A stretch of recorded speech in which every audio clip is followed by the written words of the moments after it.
सभी को जय मसीह की। प्रिय भाई और बहनों, आज हम एक वचन को देखेंगे। आज हम देखेंगे कि हमारी नज़रें किस पर रहती है, हमारी आंखें किस पर रहती है। हाँ मेरे प्रिय भाई और बहनों, हम जब समस्या को देखते हैं, जब हम प्रॉब्लम को देखते हैं, तो हमारी नज़रें क्या होते हैं, प्रॉब्लम की ओर चली जाती है। लेकिन खुदा का वचन, खुदा का पाक कलाम हमें ये नहीं सिखाता है। खुदा का पाक कलाम हमें सिखाता है हर परिस्थिति में, हर समय में, खुशी में ही नहीं, केवल हम आनंदित है तभी हम यहोवा को धन्यवाद नहीं देना।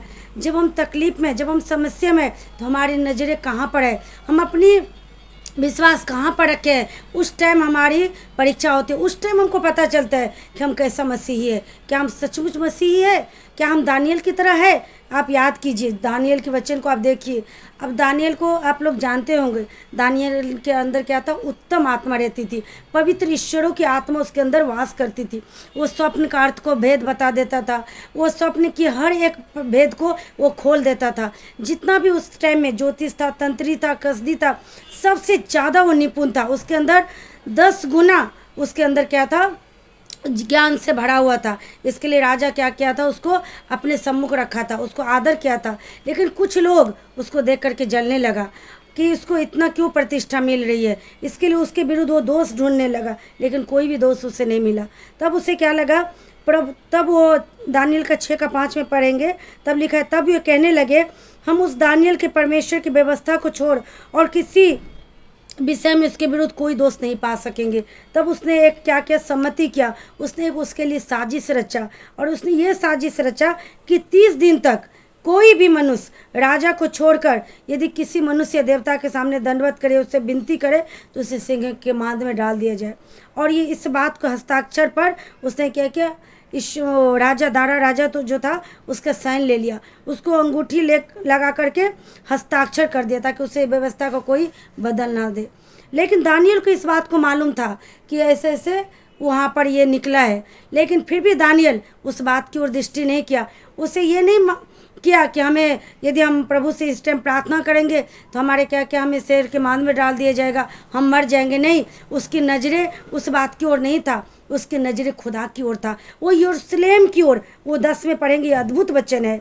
जब दानियल को मालूम हुआ कि उस पत्र पर हस्ताक्षर किया गया, तब वो अपने घर में गया, जिसकी उपरौठी कोठरी की खिड़कियाँ यरूशलेम की ओर खुली रहती थी, और अपनी रीति के अनुसार जैसे वो दिन में 3 बार अपने परमेश्वर के सामने घुटने टेकर प्रार्थना और धन्यवाद करता था, वैसा तब भी करता था।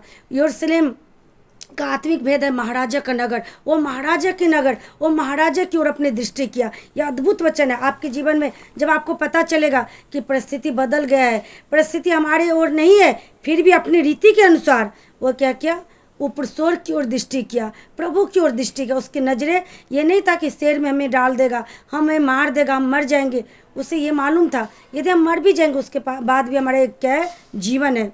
उसने इस शरीर का चिंता नहीं किया, उसने उस जीवन की चिंता किया जो उसको आने के बाद मिलने वाला है। हाँ मेरे प्रिय भाई और बहनों, यदि आज हमारी नज़र यदि खुदा की ओर है, तो खुदा यहाँ पर भी आपको सहायता करेगा, और अनंत काल के लिए खुदा अपने पास भी आपको रखेगा। दानियल की तरह आज हमारी नज़रें शेर की मांद की ओर नहीं, वो व्यवस्था, वो बातों की ओर नहीं जिसके उसने क्या किया, उसने वो बातों को हस्ताक्षर कर दिया गया था, कि वो व्यवस्था दे दिया गया था कि यदि कोई भी राजा के छोड़ करके किसी के सामने विनती करे या घुटना टेके, तो उसको क्या करेगा, शेर के मान, उसकी ओर उसका दृष्टि नहीं गया। हाँ मेरे प्रिय भाइयों बहनों, हमें परिस्थिति की ओर दृष्टि नहीं, नजरें नहीं। एक वचन को आप सबको मालूम होगा, ये वचन जब खुदा झील पर चलते हुए देख आ रहा था, जब वो पानी पर चलते हुए आ रहा था, तो उसके चेले देख करके क्या क्या घबरा गया और बोलने लगा ये भूत है। वो डर के मारे चिल्लाने लगा। तब यीशु ने क्या कहा, मैं हूँ, ढाढ़स बांधो। परमेश्वर जब भी आप डरने लगेंगे, जब भी आप घबराने लगेंगे, खुदा की ओर देखेंगे, खुदा के एक शब्द आएगा आपको कि मैं हूँ, डरो मत। और खुदा उसको, पतरस क्या बोला, प्रभु यदि तू है तो मैं भी इस पर चलना चाहता हूँ। तो खुदा ने क्या बोला, चलो। और जब तक वो प्रभु की ओर दृष्टि करते रहा, चलते रहा, लेकिन जब वो आंधी तूफान को देखने लगा, पानी को देखने लगा, तब क्या हुआ, डूबने लगा। हाँ मेरे खुदा के लोगों, यदि हम परिस्थिति को आज देखेंगे, आज हम पानी की ओर देखेंगे, संसार को देखेंगे, तो हम क्या करेंगे, डूबने लगेंगे। लेकिन संसार में रह के हम परिस्थिति को नहीं, हम संसार की चीज़ों के नहीं, लेकिन हम खुदा की ओर देखेंगे तो पानी पे भी हम चलने पाएंगे, क्योंकि परमेश्वर के लोग हमारे अंदर खुदा का वचन है, हमारे अंदर खुदा का कलाम है, और खुदा का कलाम हमें सिखाता है कि परिस्थिति कैसे भी हो, लेकिन हमारी नज़रें दाऊद की तरह हम भी कहने पाए कि मैं अपनी आंखें पर्वतों की ओर लगाऊंगा, मुझे सहायता कहाँ से मिलेगी, मुझे सहायता यहोवा की ओर से मिलती है। हाँ, हमारी नज़रें खुदा की ओर रहनी चाहिए, तो सब परिस्थिति क्या करेगा, खुदा बदल देगा, सेम नहीं रहेगा, क्योंकि हमारे अंदर जो है वो सबसे बड़ा है। यही आप जानिए, हमारे अंदर जो है वो सबसे सामर्थ्य है। वचन के द्वारा प्रभु हम सबको आशीष दे। सभी भाई बहन को जय मसीह की।